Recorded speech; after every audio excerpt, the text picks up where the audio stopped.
नमस्कार दोस्तों, रंगमंच कहानियों का में आपका स्वागत है। तो कहानियों का सिलसिला शुरू करते हुए लीजिए सुनते हैं अमृता प्रीतम की कहानी जिसका शीर्षक है मणियाँ। यह एक पंजाबी कहानी है। संध्या गहराने को थी जब विद्या के पति जयदेव अपने काम से वापस आए और विद्या ने घर का दरवाजा खोलते हुए देखा। उनके साथ एक अजीब सा दिखता आदमी था। बहुत मैला सा बदन और गले में एक लंबा सा कुर्ता पहने हुए। विद्या ने कुछ पूछा नहीं, पर कुछ पूछती हुई निगाहों से अपने पति की ओर देखा। जयदेव हल्के से मुस्कुरा दिए, फिर विद्या से नहीं, उस आदमी से कहने लगे, यह बीबी जी हैं, बहुत अच्छी हैं। तुम मन लगाकर काम करोगे तो बहुत खुश होंगी। घर के भीतर आते हुए जयदेव ने बरामदे में पड़ी हुई एक चटाई की ओर देखा और उस आदमी से कहने लगे, तुम यहाँ बैठो, फिर हाथ पैर धो लेना। और घर के बड़े कमरे की ओर जाते हुए विद्या से कहने लगे, तुम चाहती थी कि काम के लिए कोई ऐसा आदमी मिले जो खाना पकाना भले ही न जानता हो मगर ईमानदार हो। विद्या ने कुछ घबराई सी पूछा, इसे कहाँ से पकड़ लाए हो? आहिस्ता बोलो, जयदेव ने कमरे के दीवान पर बैठते हुए कहा और पूछा, मनु कहाँ है? खेलने गया है, अभी आता होगा।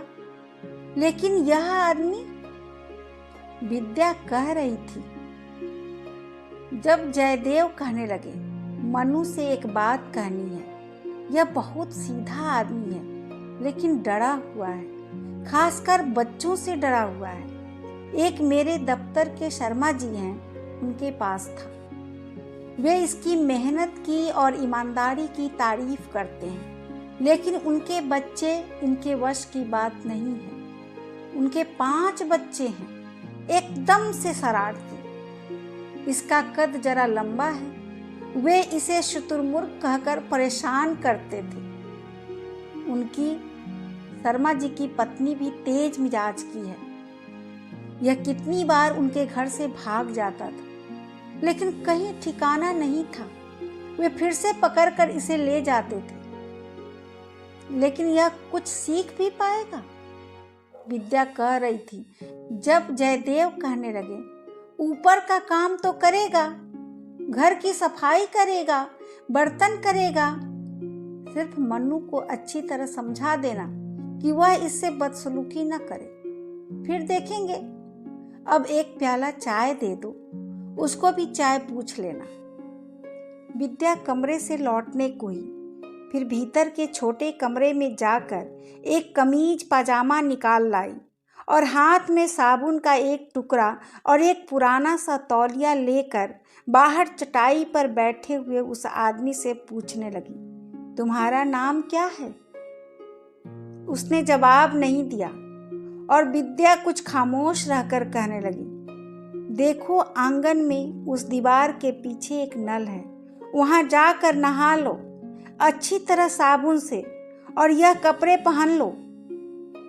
वह आदमी सिर झुकाए बैठा था। उसने एक बार डरी डरी सी आंखों से ऊपर को देखा, पर उठा नहीं, न विद्या के हाथ से कपड़े लिए। इतने में जयदेव उठकर आए और बोले, मणिया उठो, जैसे बीबी जी कह रही हैं, यह कपड़े ले लो और वहां जाकर नहा लो। पास से विद्या मुस्कुरा दी, तुम्हारा नाम तो बहुत अच्छा है, मणिया।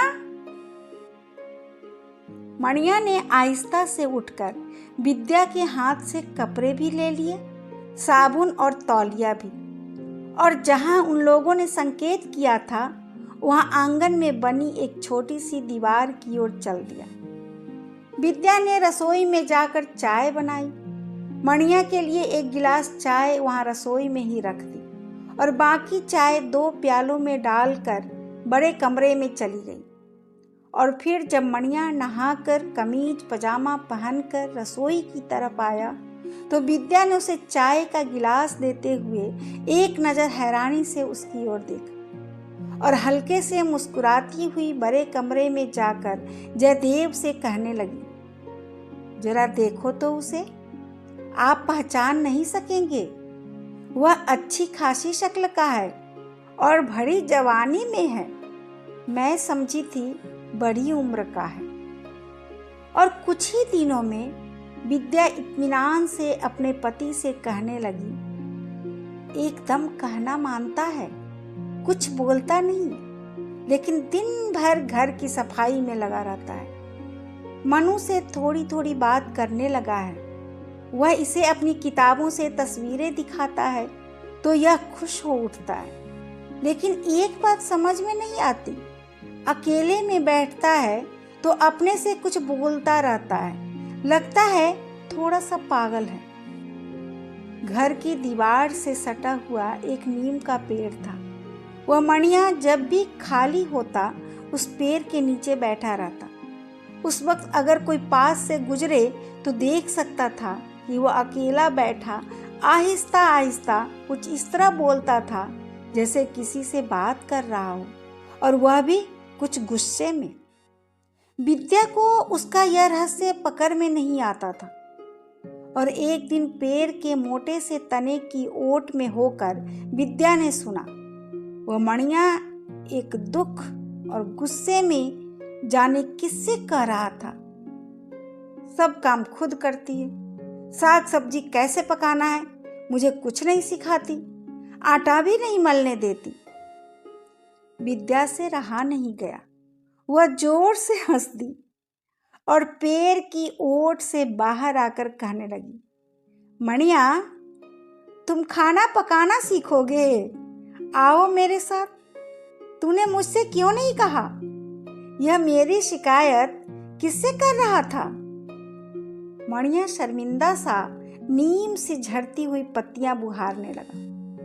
मणिया अब साग सब्जी भी काटने पकाने लगा था और बाजार से खरीद कर भी लाने लगा था। एक दिन बाजार से भिंडी लानी थी।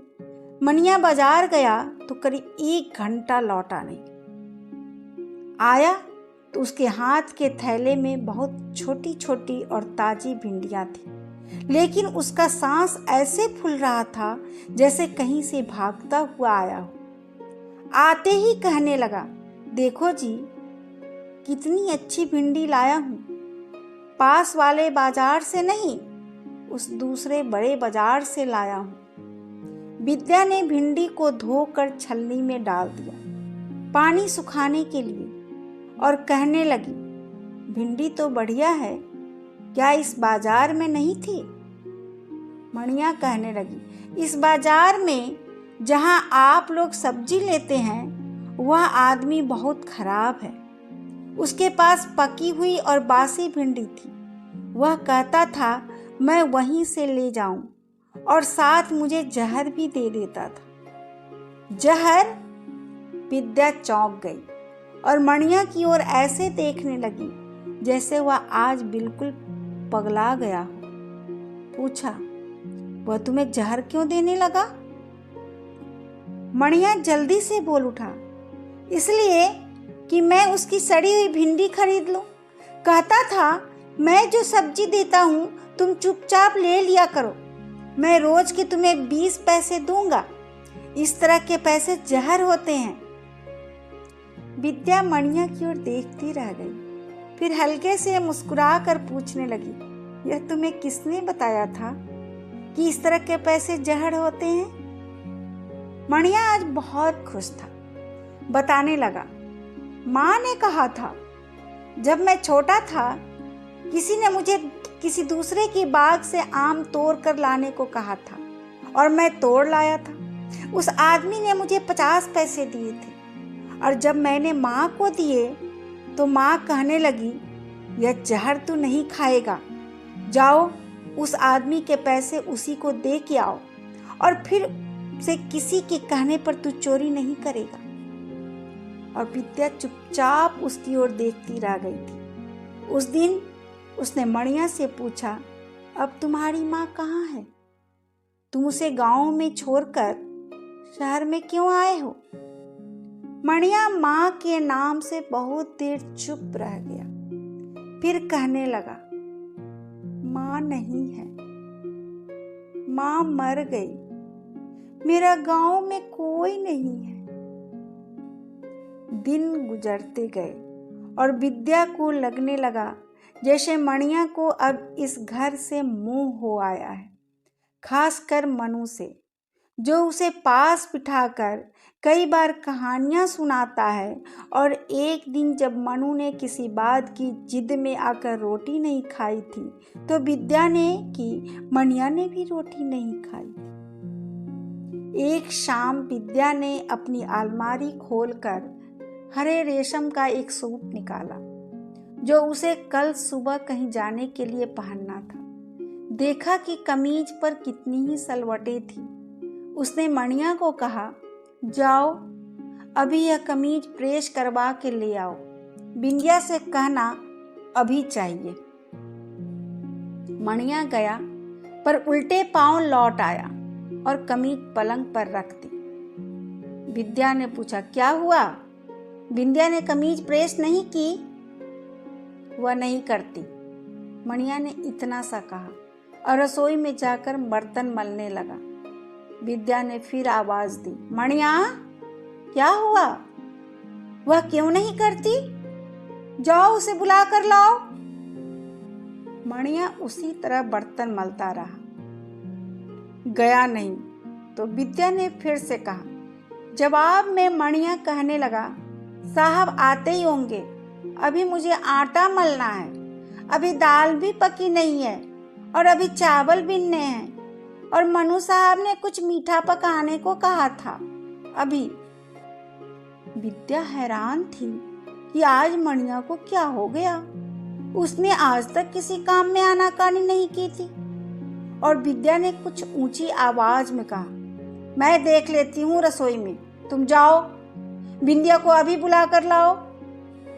मणिया बर्तन वहीं छोड़ कर गया, लेकिन उल्टे पांव लौट आया। कहने लगा, वह नहीं आती, और फिर चुपचाप बर्तन मलने लगा। विद्या की पकड़ में कुछ नहीं आ रहा था। वह सोच रही थी, जाने क्या हुआ, बिंदिया ऐसी तो नहीं थी। इतने में दरवाजे की ओर से बिंदिया की पायल सुनाई दी और वह हंसती हंसती आकर कहने लगी, आप मुझे कमीज दीजिए, मैं अभी प्रेस किए लाती हूँ। पर हुआ क्या है? विद्या ने पूछा तो बिंदिया हंसने लगी। मणिया से पूछो। वह तो कुछ बताता नहीं, विद्या ने कहा, और भीतर जाकर कमीज ले आई। उसने फिर मणिया की ओर देखा और पूछा, बोलो मणिया, क्या बात हुई थी? तू तो कहता था वह प्रेस नहीं करती, और देखो वह खुद लेने आई है। मणिया ने न इधर को देखा और न उधर को जवाब दिया।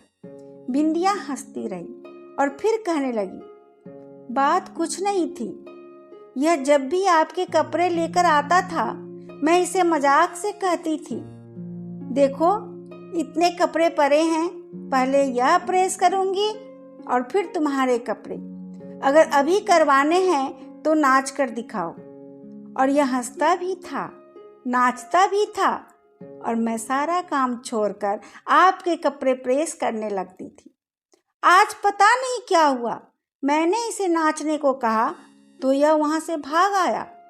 मैंने मजाक में कहा था, अब मैं कमीज प्रेस नहीं करूंगी।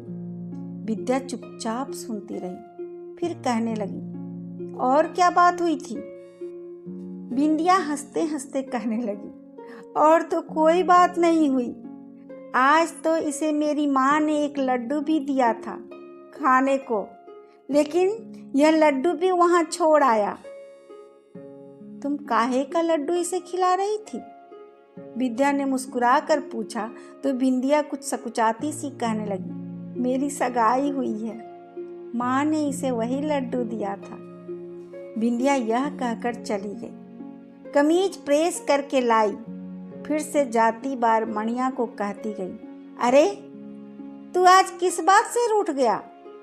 पर मणिया ने उसकी ओर नहीं देखा, खामोश दूसरी ओर देखता रहा। रात हुई, सबने खाना खाया। मनु ने रोज की तरह मणिया को बुलाकर कुछ तस्वीरें दिखाई, पर मणिया सबकी ओर कुछ इस तरह देखता रहा जैसे कहीं बहुत दूर खड़ा हो और दूर से किसी को पहचान न पा रहा। सुबह की चाय मणिया ही सबको कमरे में देता था, सूरज निकलने से पहले। लेकिन जब सूरज की किरण खिड़की में से विद्या की चारपाई तक आ गई, तब भी कहीं मणिया की आवाज नहीं आ रही थी। विद्या जल्दी से उठी, रसोई घर में गई, पर मणिया वहां नहीं था। जयदेव भी उठे, देखा, कुछ परेशान हुए, पर विद्या ने कहा, आप घबराइए नहीं, मैं बाहर नीम के पेड़ तले देखती हूँ, वह जरूर वहीं होगा। और जिस तरह एक बार आगे विद्या ने हौले से जाकर पेड़ के तने की ओट में होकर मणिया को देखा और सुना था, वहां गई तो मणिया सचमुच वहीं था, अपने में खोया सा, कहीं अपने से बाहर, बहुत दूर, और कांपते से ओठों से बोले जा रहा था, जाओ, तुम भी जाओ, तुम भी अलसी हो, तुम वही हो अलसी, जाओ जाओ। विद्या ने मणिया के करीब जाकर उसके कंधे पर हाथ रख दिया और आहिस्ता से कुछ इस तरह बोली जैसे नीम के पेड़ से नीम की पत्तियां झड़ रही हो। अलसी कौन थी? वह कहाँ चली गई? मणिया की आंखें कुछ इतनी दूर देख रही थी कि पास कौन खड़ा था उसे पता नहीं चल रहा था, पर एक आवाज थी जो फिर से उसके कानों से टकराती रही थी। और कौन थी अलसी?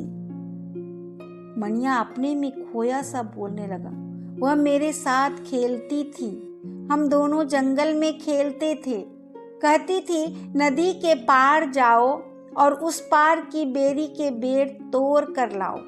मैं नदी में तैर जाता था और दूसरे किनारे पर से बेर लाता था। वह कहाँ चली गई? विद्या की आवाज हवा के झोंके की तरह उसके कानों में पड़ी तो वह कहने लगा, अलसी का ब्याह हो गया, वह चली गई।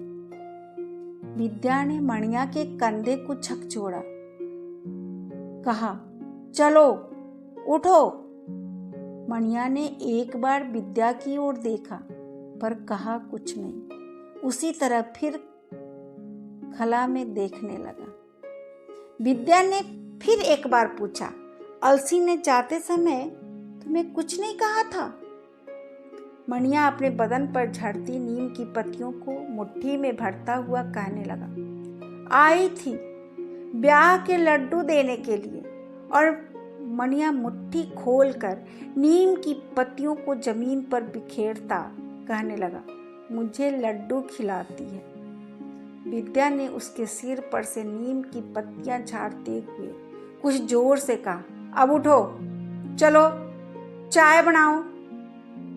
मणिया एक फरमाबरदार की तरह उठ खड़ा हुआ और घर में जाकर चाय बनाने लगा। वह छुट्टी का दिन था, विद्या को और जयदेव को आज कहीं जाना था, इसलिए चाय पीकर मनु को घर में छोड़कर चले गए। दोपहर ढलने लगी थी। जब वे दोनों वापस आए तो घर में मनु था, पर मणिया नहीं था। मनु ने बताया उसे खिलाया था, फिर कहीं चला गया और अभी तक आया नहीं है। जयदेव उसकी तलाश में घर से निकलने लगे तो विद्या ने कहा, वह आपको नहीं मिलेगा, वह आज दूसरी बार अपना गांव छोड़कर चला गया है। जयदेव ने विद्या की ओर देखा, पूछा, पर क्यों? विद्या कुछ देर खामोश रही, फिर कहने लगी, अब एक और अलसी का ब्याह होने वाला है। अभी आप सुन रहे थे मन्नू भंडारी की कहानी मणिया। यदि आपको ये कहानी अच्छी लगे तो आप मेरे चैनल को लाइक करें, सब्सक्राइब करें और बेल आइकन बटन को दबाएं। सपोर्ट के लिए धन्यवाद।